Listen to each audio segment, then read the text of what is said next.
Hello everyone. I've decided that I'm going to open this Kingdom booster box now. I was going to wait and possibly open it with two of my friends, and I'm still planning on splitting the cards three ways with them, but it's just I've been waiting. It's just too hard to get them together right now. The one guy lives over an hour away, so it is a little difficult. So I decided I'm just going to open it here on video. I was not sure if I was going to do it on video, but I thought, nah, let's do it. Let's see what we get. I don't know if it's going to be anything that significant, but maybe. I don't really know. I don't think any of the Phoenix reprints are in this. I think they're only in the starter decks. We'll see. I mean, if they are, they'll come up. And I'm aware of them. I wanted to first tell you a couple other things. If you have not seen this, this is Dragon Hunt. This is a simplified version of Wyvern.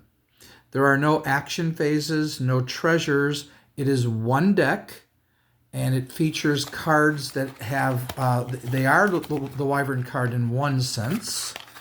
In that sense, how they look.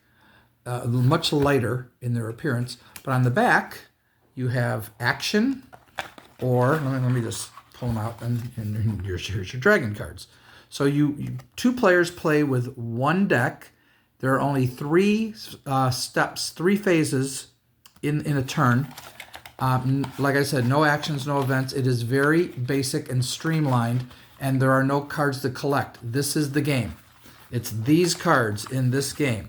So it's really fun, and it's a wonderful way to teach people Wyvern without getting into the complexities of the game. This is the basics, and it's a lot of fun to play. It's a non-collectible card game. Highly, highly recommend you play it. I played this a long time ago, forgot how much fun it was, and I'm so glad that my friend Arthur sent it to me. So thank you, Arthur, for this wonderful game that you sent.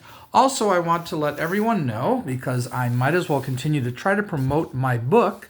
I've written two D&D fantasy novels and two D&D short stories, D&D-ish short stories. This is D&D, though. If you are a fan of Dungeons and Dragons, you will enjoy reading or listening to this novel that I've written. I've narrated this novel on my channel. It's a big book, and as you can see, there are color illustrations in here. It's a very fun fantasy story about 8 people who go adventuring, just like a D&D campaign. It's about 540 pages. And I've written book 2, The Caves of Ordered Randomness. This one's about 480 pages or something like that. And again, I've narrated both of these on my channel. So you can just listen to them. You don't have to purchase them. You can see if you like them. And then if you want to support me, you can purchase them on Amazon. But obviously you don't have to. I then wrote 2 short stories that are kind of related to 2 of the characters in these books. One is in there a lot. The other one barely at all. Just a little bit here and a little bit there. That would be, I'm not going to get into it. And there's book 1 and book 2. These end. There will not be another sequel to this. This ends with this one. This is not over. This is a 5-book series. I need to find the motivation to write book 3. It's been a struggle. It was a struggle to find the motivation to write book 2. It took me over a year before I finally started doing it. I wrote this book in 4 months. I wrote this book in 6 months. This is the first novels I've ever written. And there are reviews on Amazon. You can go look at what they said. There's about 4 reviews. 3 of them are my friends, but I did not know what they were going to write. I didn't even know they were going to, well, actually I did know about one of them was going to write a review. But the other ones, I didn't even know that. And then the one person bought it from the Dungeon Minister's YouTube channel. He did a video about my books, and he bought the book and loved it and left a review as well. He reminded him of Beckme. So these are just short stories. I had cover art for these two stories. Sadly, I couldn't get it to transfer over on Amazon. The cover art, you can see it if you click on the playlist for these. You can see what the cover should be, back and front cover. It's really good. It looks really cool, and I hope to one day get that fixed on Amazon. We'll see. I don't know if I'll get it fixed, but I'm going to try. All right. With all that out of the way, and I do hope that you will at least listen to the first chapter of my book. It is an introductory video, kind of like a session 0, where I go over what the world is like as though you're about to play some D&D, and I just give you information, and we go from there. So I don't know what is different in a Kingdom Booster versus a Limited or a Premier other than corrected cards, updated gold costs. I don't know what else it is. I like I said, I don't think there are any Phoenix reprints in this, but we'll see. We'll see how that goes. All right. And I'm going to probably fly through the commons. I don't think I'm going to spend too much time on those. I think the first ones are uncommon, I think. And then you get the rare hero. And so we'll just set that to the side. And then these are all the basic cards in the game. And Wyvern's a great game. If you've never played it, give it a try. I've got an instructional video on my channel that will teach you how to play this game. I do have some alternate rules that I use that I think are just better. The game had its problems. It was in the 90s, just like Magic had problems. Magic was done. They luckily they fixed the problems and learned how to make the cards better. But most games fell apart. So now we got Stranglehold, and Magic is humongous now. Wyvern died, but it was very, very popular for about a year, and then the second year is when it started to fade out, like most card games. So, but this is very easy to learn, a lot of fun to play. I love playing Wyvern. I could play Wyvern all day if that was my job. That would be a dream job. I mean, I'd eventually get a little tired of it and want to take a break and do something else. Of course, everybody wants that. Don't think I need Brushfire. Okay, Vishnu, cool card, but not what I'm looking for. But that's okay. That's all right. And then these are all just the same stuff. Okay. And Vines is a neat treasure as well. We'll put the kind of interesting cards that I might want more of on the other side. I'm not sure yet. But all right. Let's see what we got here. Kind of like Sea Crops. Ravens, that's fine. Sea Crops is a good flyer like Ozzy Dahaka. A 2-strength flyer for 2 is a good deal. So if you play the game, this is a very efficient card. Its drawback about no ravens is a minor issue. You can even have ravens in your deck, and it's still a perfectly good card to play. I believe the championship deck of the first season played Ozzy Dahaka in his deck. I'm surprised he didn't play Sea Crops too. But, place your bets. It's one of those cards that needs to be improved upon. You are betting one of your gold pieces that you will win this battle. Opponent must see your bet or concede the battle. I would go with 2 gold. Make it more risky. Because 1 gold just isn't enough, in my opinion. Fountain of Youth is a good card, but I don't need any more. I've got like 30 of them, if not 60 of them. So these are all fine. I don't think there was anything in the uncommons that interested me. There aren't going to be many. But occasionally I like extra copies. Like, I'll take an extra copy of Abby, probably. Not a guarantee. Don't need any of these. Help from Beyond is fun, but not a great card by any means. And these are all very, very nice for the game. Pretty good pack, actually. All right. I'm hoping to get blue, power switch, basilisk, magnetic field, of course. But I haven't, I'm trying to get a couple more copies of blue. I'd like to get about 6 more copies of blue. Frozen assets, another card that's just overpriced. Player of your choice cannot spend any more gold on action or battle action cards this turn. Yeah, but you just spent 3. I don't get it. Maybe it had to be 3 because it does shut down them from playing cards, but man, I don't know. If they just magnetic field that, what are you going to do? So it didn't work when we tried it. It wasn't a very effective card. Neat idea, but I think I'd lower the gold cost to 2. But I do that with a lot of these cards. I'm going to go over some of my opinions as certain cards come into play here. So the championship deck played this guy. I would not play Chimera. I think this card shouldn't have a gold piece here. I think it should be free. But maybe I'm wrong. Swamp Hole's good. Underwater Cave, no. Town is cool. That's nice. Colchis is such a weak dragon. Man, I'd like to make this better. I'd like to have a treasure that says all of your dragons that are that have no abilities and no gold symbols get +1 strength and cost 1 less gold. I think that would be a really cool card. It'd have to cost at least 1 gold. Not sure if it should cost 2. Maybe, but at least 1.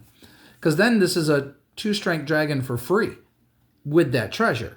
And to me, that would be a really nice thing that then I would play this card. I don't play this in any deck. I don't even like it in starter decks because it's just such a bad dragon. But you know, it is what it is, and it's funny because that he has the ability. Let me go back to this for a second. He has the ability here. Colchis is the dragon that guards the Golden Fleece. Well, the Golden Fleece is a treasure, so why not say his ability is? He can attach, if Colchis is face up, you can play the Golden Fleece for free. It's a 3 gold cost treasure. That would at least give him an ability, and I still wouldn't put any gold symbols on him. And it would be a really, really interesting reason to play him, just for that treasure, which you could, of course, run 4 copies in. And that treasure says your dragons get +2 strength when attacking. So it's very cool. Pit, maybe. Oh, yay, hawks. No ravens can be used in this battle. I just want it for, more interesting curiosity reasons. It's one of those rares that you will probably never use. Maybe sideboard. Maybe you would sideboard this against somebody who's playing ravens. I mean, that's the only reason to play this card. Cards like this need something added to the text to make them more playable, like you can discard this card to draw a card. That would make all cards that are not very useful in the game into playable cards. You could put it in the deck simply because you could discard it and draw a card. That would improve it. You don't want to do that with every card, though. You got to come up with different ideas that you don't want them all to be, oh yeah, discard to draw, because that would just get silly. Wow, those are your uncommons? Wow, that's pretty weak. And not a very good rare either. No archers can be used. So there's another one. No ravens, no archers. Got to make those cards more playable for the game. So if anyone out there ever wants to do Wyvern 2nd Edition, oh God, let me find out about it, and I hope I can get on the team to help design it, because that would be a dream job for me. Mike Fitzgerald, if you're out there, my God, I want to do that so bad. And somebody did try to do it. They were going to do it. They were going to make they were going to bring back Wyvern.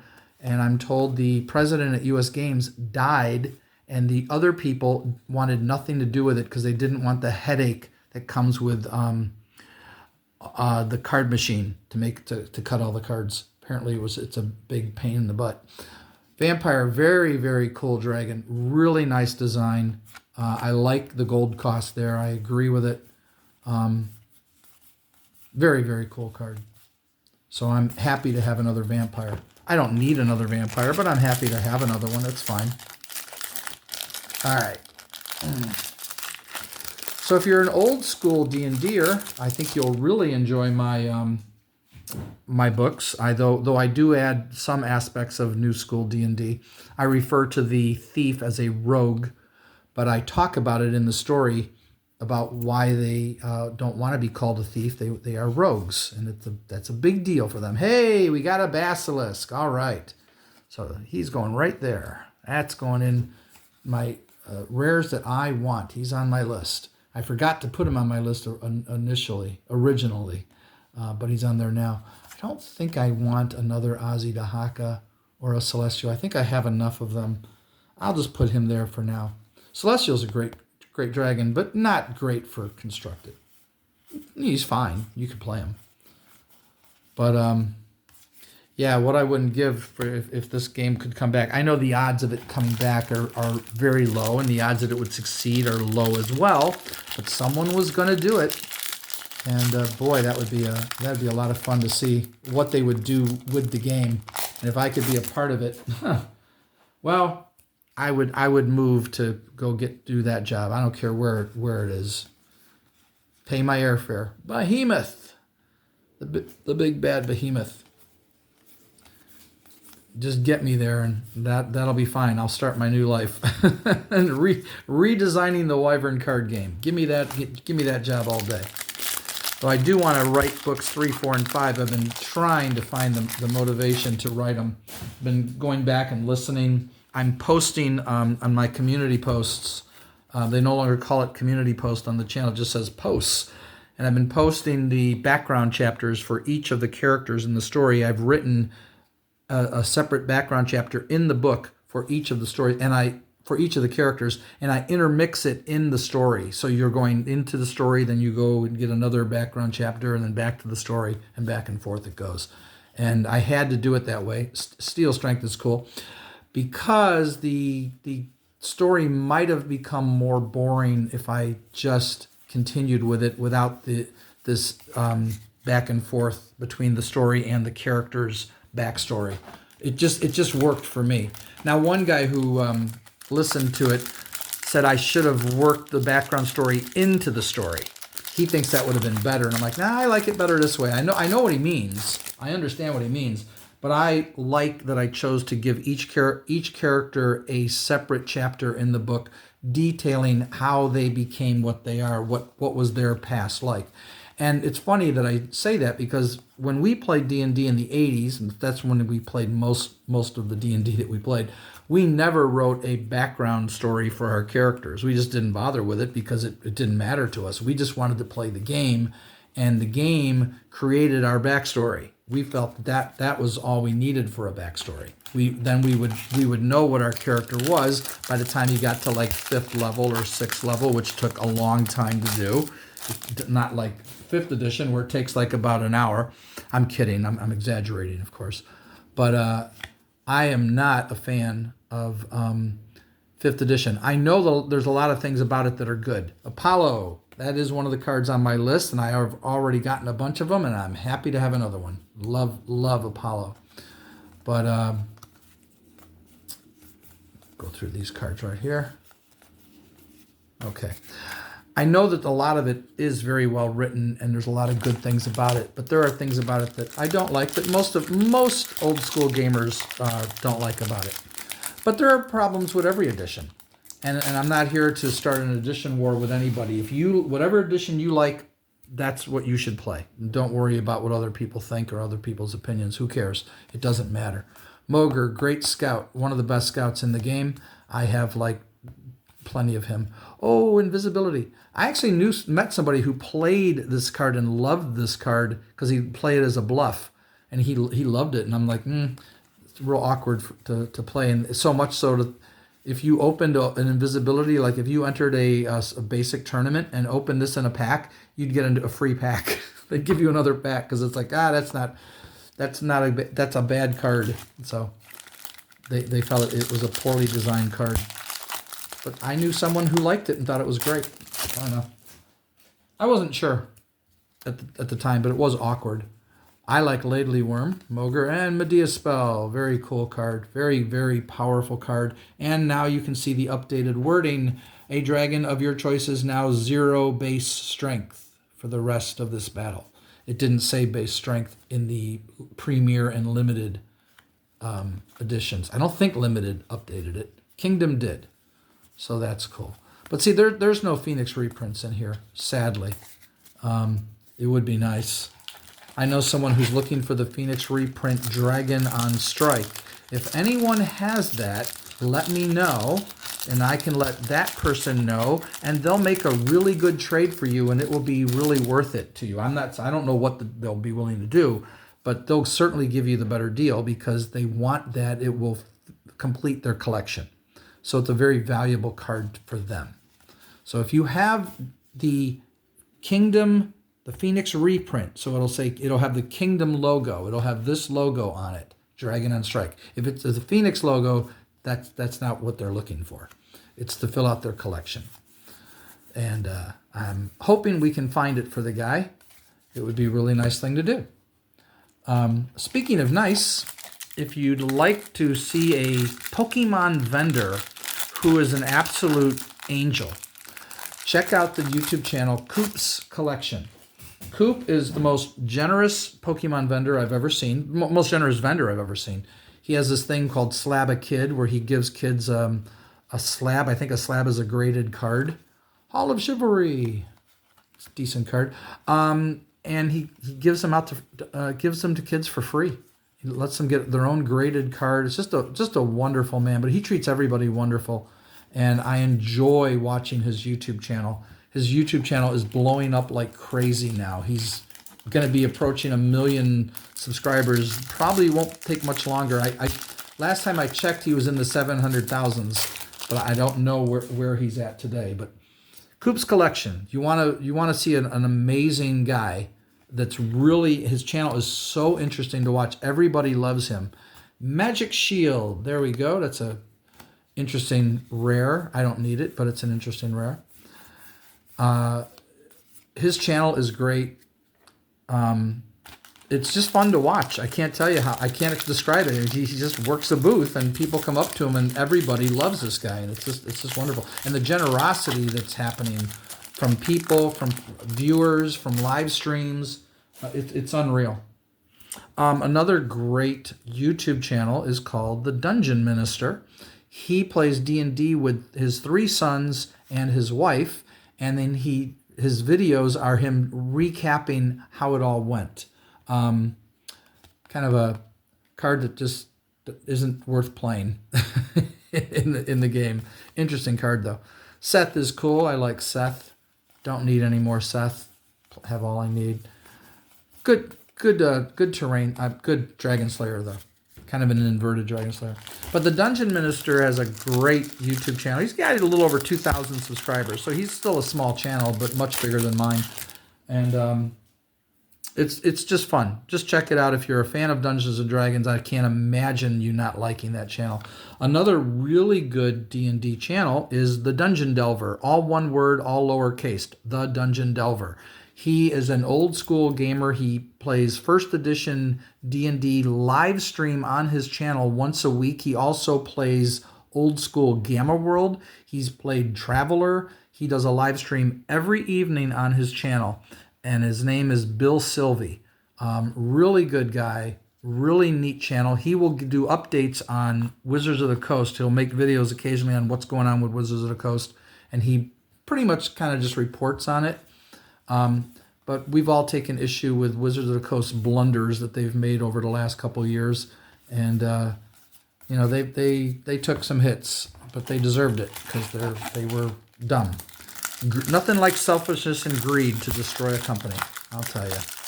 But that's the way of the world, isn't it? Sadly, that's just the way of this world now. So, oh yeah, I forgot. I got a giant anteater.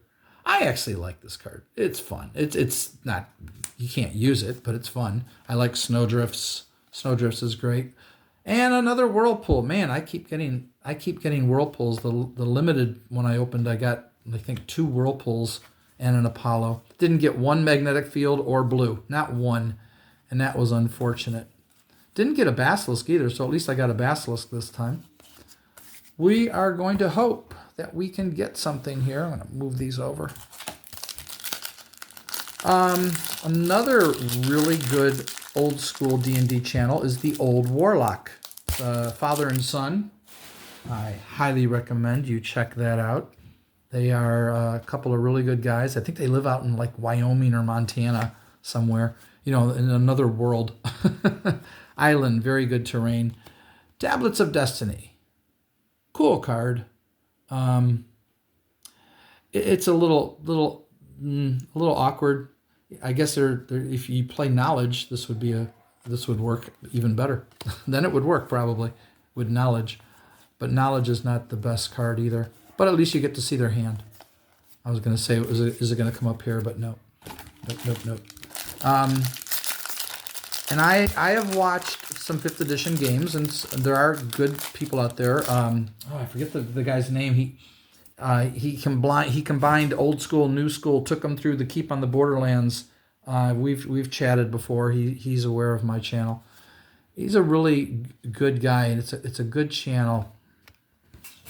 All right, I just went and looked it up. His channel's called Tabletop Bob. Signer Prosopi. Great dragon. Don't need him, but great dragon. Tabletop Bob plays 5th edition mostly. He plays other games too, but he did a blend of old school and new school. They rolled up characters in the old school style. Went through the Keep on the Borderlands. Quite a long campaign, actually. And I only watched some of it because it's just hard to watch people play D&D online. I mean, I can watch for a little while, but it's just not something that I necessarily enjoy doing. It depends on the group and how well the game flows. But he is, I highly recommend his channel. It's growing, it's getting bigger, and he's got a pretty good following now. Getting there, slowly but surely. But Tabletop Bob is more of a new school gamer. Great Library of Nineveh. Cannot be forced to discard cards from my hand. It's a pretty cool treasure, actually. But he's a new school player that I greatly like. Oh, yeah, there's another guy. What is it called? He makes really long videos, like over an hour long. Hold on, let me look it up. Yeah, it's an interesting name for a YouTube channel. It's called Daddy Rolled a 1, and it's the number 1. And he has gotten very popular. People really like his channel. He talks about a lot of the origin stuff of the game, and different things involving how we got what we got, and he has every book. I don't have any of Wizards of the Coast stuff. I've never bought any of their stuff. I stopped at 2nd edition. When I saw 3rd edition, I'm like, why are we doing yet another edition? What is going on? I didn't know what was going on at the time. So Wall is interesting. Maybe Vouvry, cool dragon. And I took one look at the book. My friend had it. I looked through it, saw the experience point table, and closed the book. I said, that's ridiculous. What the heck's happening to this game? It was just like insane. And then 5th edition made it even easier. So I have my issues. But who cares? If you like playing D&D, that's all that matters. And if you enjoy playing D&D, don't worry about what other person thinks about an edition. It doesn't matter. All that matters is, are you having fun? I'll play 5th edition. I'll play 4th edition. If the group of people wanted to play 4th edition around here, I'll say, okay, let's play. I want to see what it's like. It wouldn't bother me. I'd at least give it a try. And if I didn't like it, I wouldn't bother anymore. That's all. So there's knowledge. So that with the treasure that lets you call out cards, that would work, obviously. So that'd be pretty cool. All right, and we don't care about any of these other cards, although Secret Treasure is a good treasure. That's a good treasure to play if you're a beginning player and you like the game, the basic aspects of the game. That's a very cool card. See, we haven't gotten a magnetic field or a blue. Man, maybe I'll get one here. Hurricane, great terrain. Always put it in the back row so that only flyers can get to it. Well, almost just flyers. Abraxas, not a good card. I don't think it's a good card. Subterranean Goldmine, very cool for your Subterranean Dragon deck, which I do have a Subterranean Dragon deck. Don't think I need to add another one of those cards to the deck, though. And there we go. Armor is obviously great for the basic game. Oh, I put Basilisk over here, but I didn't put the Apollo and the Whirlpool, but I will. I'll pull them out later. And these Kingdom packs open easier. At least they're opening easier for me this time. All right, what are we going to get? Dragon skin. Just can't pull a blue. Hoping we get a blue here at some point. It would be nice. Looks like we've got about 7 more to go, roughly. Let's see if we can get lucky. And I don't need blue. I just like to have more of them because there's probably a couple decks that I'd put. I would add them to the deck. Wow, this is the first time we've opened Delphine, my favorite scout in the game. I think he's the 3rd best scout in the game, but he's my favorite because he flies, and the Mogre and Grendel, which are the 2 best scouts, don't fly. So I like him. Another snowstorm. I've got like way too many snowstorms. It's not that rare. It's just not that rare. Okay. What do we got here? 1, 2, oh, not 7 more. I was wrong. There are only 4 to go. All right.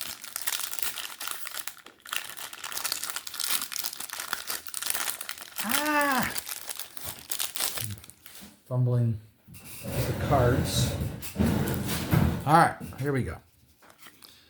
Moat Black. Cool dragon. Whoa, that looks so amazing. Love the art on that dragon.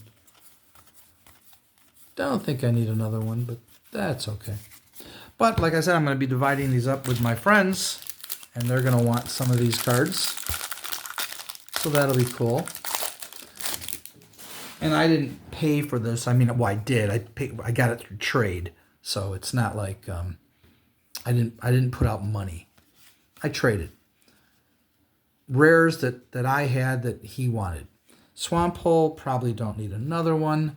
Wow, another Medea spell. I just can't open a blue or a magnetic field to save my life. And I have plenty of magnetic fields now. I've gotten like 13 of them in trade. So that's been really cool for me. All right, 2 to go. No, three. No, 2. 2 to go. Come on. Here we go. Dragon Egg. Cute card, but that should say pay 2 gold, I think. That's just me. I could be wrong. I would love to talk Wyvern philosophy, Wyvern cards. What cards would you do? What would you do differently? How would you redo these cards? Like, this is a great card. This was in the championship deck. This one is not in the championship deck because that extra gold for 1 point just isn't worth it. In the basic game, this is a very good card. But in constructed, that's too expensive for what you get. You're not getting enough. So what about Fireball? And what about Panther, which costs 4? Now, if you open a Panther from the Phoenix, put it in plastic immediately. You might get $100 for it on eBay. I'm not saying you will. I'm saying you might. Giant ants. So no blue, no magnetic field. Boy, those are hard rares to get in this game. I'm surprised magnetic field doesn't go for more on eBay, but it doesn't. It doesn't go for a ton. All right. And those are the rest of the cards. So, I hope you check out Dragon Hunt. I think you will. You'll really enjoy this game. I hope you check out the YouTube channels that I mentioned. They're all really good channels, really good people. Hope you check out my 2 short stories. These are less than 100 pages, very easy to read. Got a little back information here on the back. I'll put it here so you can pause the video and read it so you see what it says. My D&D novels, a 9-year-old kid read them. I would have assumed that they were for ages 12 plus. These are, I say, 15 plus for the first one and possibly 16 plus for the second one. 15, 16 is about where you need to be to read those. These 12, maybe 13 for this one. This one's a little bit more just the scenes. There's no sex or swearing in these books. There is in these. There's no sex or swearing in this book. Let me give you the back of this one first. Get this up so you can read it. I'll just hold that there. And then I will give you book 2. So that's the story for book 2. And like I said, this reads just like a D&D campaign. So I think you will really enjoy it. I would love to talk to you in the comments. If you'd leave a comment there, and that would be really cool. And I don't mind constructive criticism, guys. You can give me constructive criticism. You should try doing this, or you should do this, or I wouldn't have done that. I would have done this instead. I love that kind of constructive criticism. If it's constructive, that's the point.